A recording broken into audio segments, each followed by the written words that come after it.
2000 সালে প্রতি 10 গ্রাম সোনার দাম ছিল প্রায় 4400 টাকা এবং এখন বর্তমানে প্রতি 10 গ্রাম সোনার দাম হলো 1,60,615 টাকা।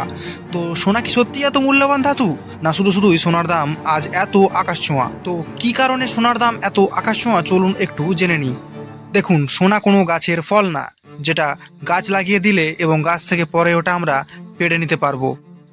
সোনা একটি খনিজ পদার্থ এবং একটি ধাতু যেটা মাটির নিচ থেকে বের করার জন্য ভারতবর্ষে কিছু নির্দিষ্ট খনি রয়েছে, যার মধ্যে কর্ণাটকের হুট্টি গোল্ড মাইন্স, কোলার গোল্ডফিল্ড বা কেজিএফ, অন্ধ্রপ্রদেশের চন্নাগিরি গোল্ড মাইন এবং ঝাড়খণ্ডের লাভা গোল্ড মাইন্স হলো কিছু উল্লেখযোগ্য মাইন্স এবং সময়ের সঙ্গে সঙ্গে এই খনিগুলো থেকে সোনার পরিমাণ কমে আসছে। অতীতে আমরা যেই পরিমাণে সোনা বের করেছি এই খনিগুলো থেকে, বর্তমানে আর সেই পরিমাণ সোনা এখানে মজুদ নেই। কিন্তু সময়ের সঙ্গে সঙ্গে সোনার চাহিদাও আকাশ ছুঁয়ে যাচ্ছে। সুতরাং আরও সোনার দরকার পড়লে আমাদের বিদেশ থেকে সোনাকে উচ্চমাত্রায় ট্যাক্স দিয়ে আমাদের দেশে ইম্পোর্ট করতে হচ্ছে।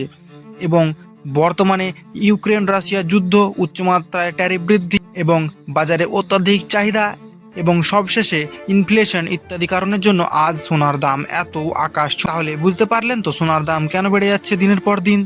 এবং আপনার কি মতামত এই বিষয় নিয়ে অবশ্যই আমাকে কমেন্ট করে জানাবেন। আর এরকম আরও ইনফরমেটিভ ভিডিও দেখতে আমাকে অবশ্যই ফলো করুন।